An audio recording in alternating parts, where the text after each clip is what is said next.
नमस्कार मंडळी, welcome back to my channel Gupshup band. चला तर पाहूया श्रीरामचरितमानस या पुस्तकाचा पुढचा भाग. राणीची कोमल, गूढ आणि मनोहर अशी उत्कृष्ट वाणी ऐकून कृपासागर भगवान कोमल शब्दात म्हणाले, तुझ्या मनात जी काही इच्छा आहे ती सर्व मी पूर्ण केली, यात कोणताही संशय बाळगू नको.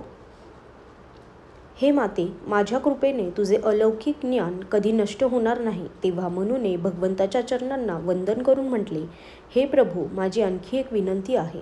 जसे पुत्रावर पित्याचे प्रेम असते तसेच माझे तुमच्या चरणी प्रेम राहो. याबद्दल मला कोणीही कितीही मूर्ख समजे नका. ज्याप्रमाणे मन्याविना साप व पाण्याविना मासोळी राहू शकत नाही, त्याप्रमाणे माझे जीवन तुमच्या विना न राहो. असा वर मागून राजाने भगवंताचे चरण धरले. तेव्हा दयानिधान भगवंत म्हणाले, असेच हो.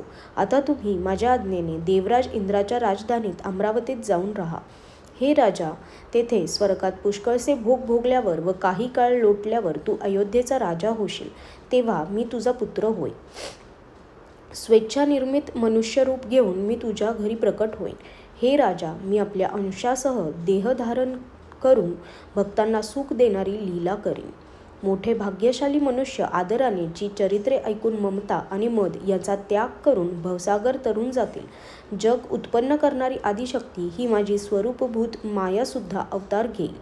अशा प्रकारे मी तुझी अभिलाषा पूर्ण करीन. हे माझे वचन त्रिवार सत्य आहे. असे म्हणून कृपानिधान भगवान अंतर्धान पावले.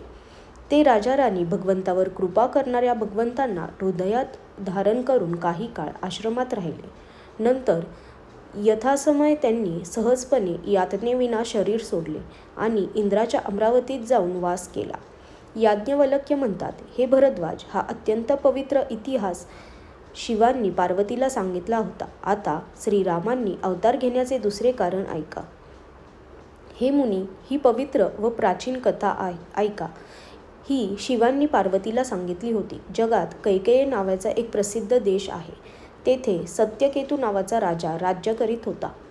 तो धर्मधुरीण, नीतीची खान, तेजस्वी, प्रतापी, सुशील आणि बलवान होता. त्याचे 2 वीर पुत्र होते. ते सर्व गुणांचे भांडार व मोठे रणधुरंधर होते. राज्याच्या उत्तराधिकारी असणाऱ्या मोठ्या मुलाचे नाव प्रतापभानू होते. दुसऱ्या मुलाचे नाव अरिमर्दन असे होते. त्याच्या बाहूंमध्ये अपार बळ होते आणि युद्धामध्ये तो पर्वताप्रमाणे निश्चळ राहत असे.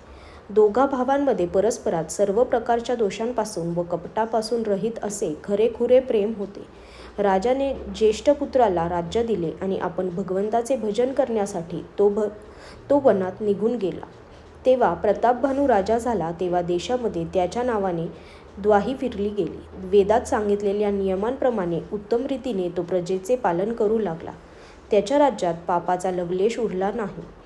धर्मरुची नावाचा त्याचा मंत्री राजाचे हित करणारा आणि शुक्राचार्यासारखा बुद्धिमान होता. अशा प्रकारचा बुद्धिमान मंत्री व बलवान आणि वीर भावाप्रमाणेच स्वतः राजाही मोठा प्रतापी व रणधीर होता. त्याच्याजवळ अपार चतुरंग सेना होती. तिच्यामध्ये असंख्य योद्धे होते.